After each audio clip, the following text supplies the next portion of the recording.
let's just get right into it. It seems that every week we talk about it, and I think we need to give it some airtime. And that's Lamar Jackson's contract situation slash rumors.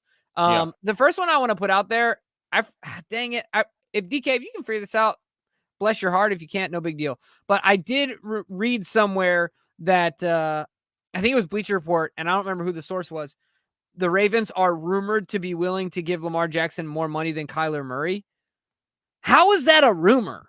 Like, how is that noteworthy? Of course, they were willing to give him more than that before he even signed his deal. Like, to me, that's such a waste of like I regretted reading that. It was a waste of my time.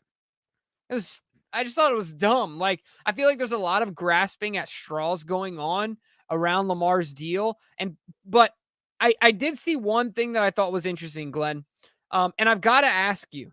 So it sounds like Lamar wants maybe 100% guaranteed, maybe more guaranteed than Deshaun Watson. Ultimately, whatever you pay Lamar Jackson is going to be a stupid amount of money, right? Mm-hmm. Mm-hmm. And you got to do it because your other option is not having them. Well, franchise tagging, and having a guy that doesn't want to be here. So why aren't they getting it done? Like, what is the holdup? Because to me, Eric DeCosta is a smart guy. He's got to know every single day he waits, every single day the price goes up, right? Yeah, I think it's probably I think at this point, it's just details. I think they have a basic agreement. This is my opinion. I think they have an agreement on the vast majority of the terms, but it's likely coming down to some small details, most likely the guarantees. Like he probably wants more and they want to give him less. I mean, that's just the most common negotiation is over the guaranteed money because that's what matters most. So I think it's coming down to that. Man, it's hard to know why you don't just pull the trigger and get it done, especially if you're the Ravens, when you said the other option isn't good. The other option is you continue to have these questions week in and week out, and you kick the can down the road, and then you risk a possibility of a rift starting. It's just it could go south in a big way. But the question is does Lamar Jackson look at that Deshaun Watson deal as an anomaly, or does he look at that as the stepping stone for the next guy? Yeah. So that to me, to answer the question is, that's what is holding it up, because I think the way the Ravens view that is an anomaly. And I think that the way that Lamar Jackson views that is the standard. Like, give me one good reason on paper. Like, if I'm Lamar, why Deshaun Watson is better than me. You know what I mean? Now, there is no answer. Right. Now, like Ian Rappaport said, I think it was today, he said the thing about Deshaun was he had more leverage. And because there was multiple teams, I think I still disagree with that because of the hot water that Deshaun was in and still in. Like, it's not over, right? You know what I mean? So, like, how much leverage does a guy really have when he's in a situation that he's in? I think what he means by leverage is the Browns really wanted him, and he didn't really want the Browns. Yeah. So he could say, yeah, I agree with you on that. Ridiculous terms and go, well, sure, I'll go sign with you if you give me $240 million. And they were like, take it. Right. Absolutely. No. And in that way, I agree with you. But when he talked about having multiple teams, I thought if Lamar Jackson were on the trade market, it'd be a lot. Yeah, it'd be way more teams lined up to give him way more money than Deshaun Watson. So what do you take? So I guess to me, at the end of the day, the Ravens are probably going to have to meet Lamar where he's at. It's what it sounds like. Yeah. So why not? Yeah, just give him the 240, 250 because it's not getting any better for us. That's the thing you know what I mean? It's not getting any better. And, as I've said many times, and I feel like, broken record at this point, he's a guy who makes everyone around him better. He constantly wants to work to win. That's all his focus is winning.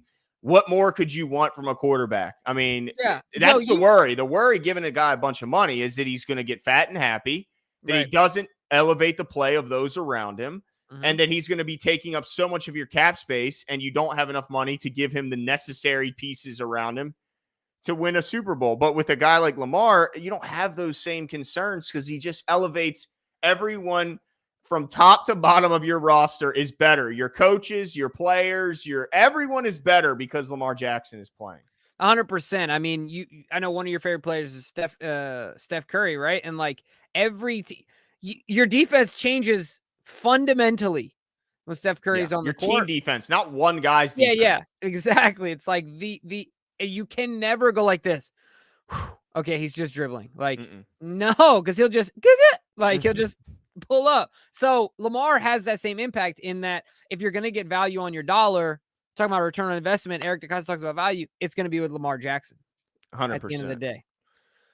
So let's see. Robert Wiggins says, "Sup, fellas? Even though the wide receivers are young, does it look like the offense and Lamar are going to utilize them more?" So I want to answer. I want to take this one, Glenn, really quickly. Go for it. I think I'm excited about Bateman. I'm excited about Duvernay. Duvernay had a really nice catch at the end of 70-yard bomb. Yeah, it was beautiful. That was great. It was a great play call. You know, it was a great catch, great throw, all those things. But what I'll say about this is that I think last year the experiment of force feeding receivers is over. I think the Ravens have doubled down on who they really are and said, we are a tight end heavy, a rushing attack heavy team, right? Like that's just who we are. We're not going to try and be someone else because it's cool.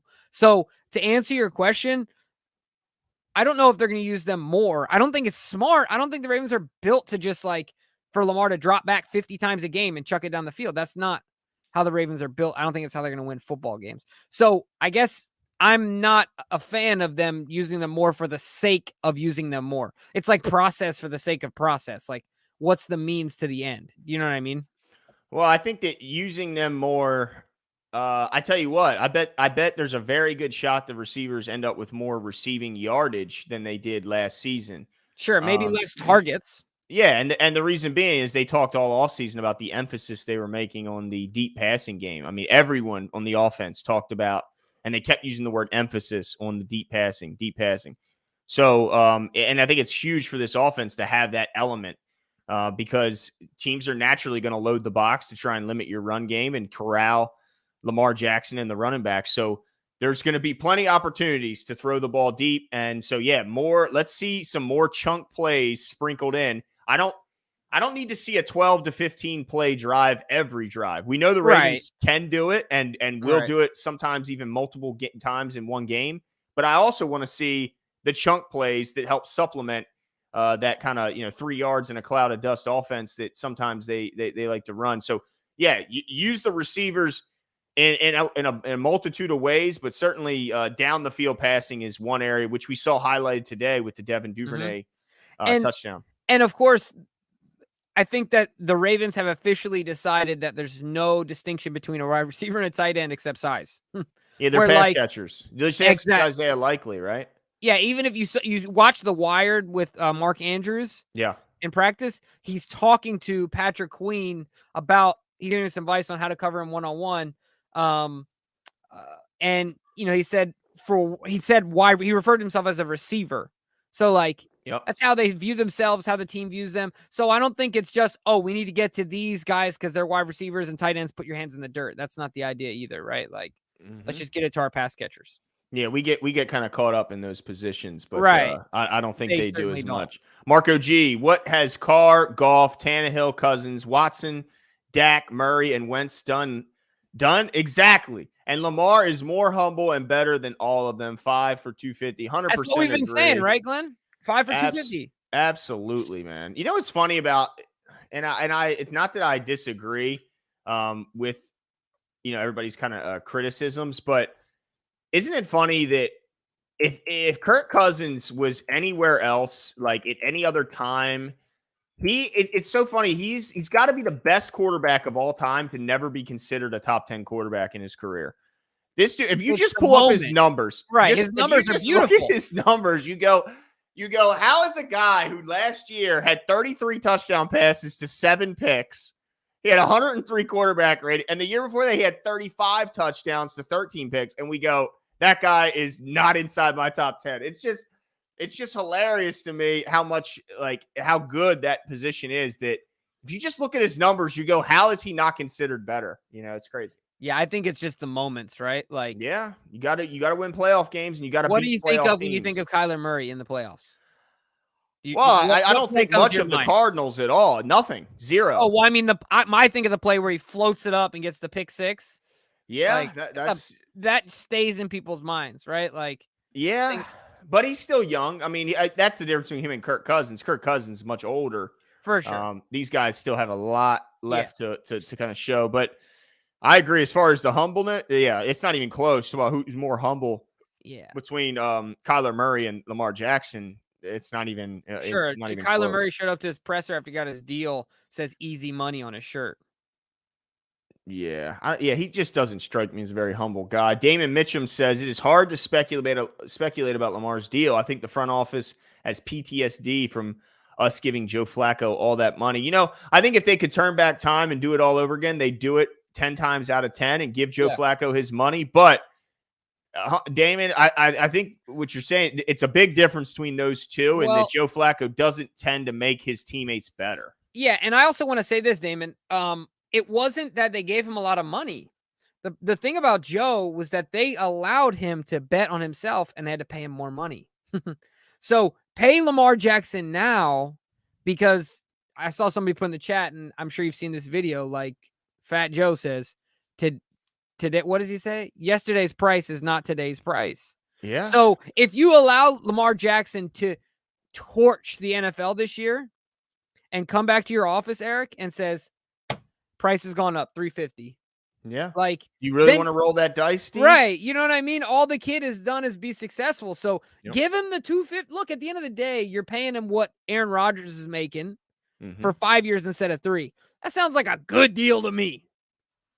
Yeah. Yeah. I mean, why not? Like you said, what is the alternative? It doesn't Right. seem like there's a good one. So, man, I just really hope we see a deal made before Yeah.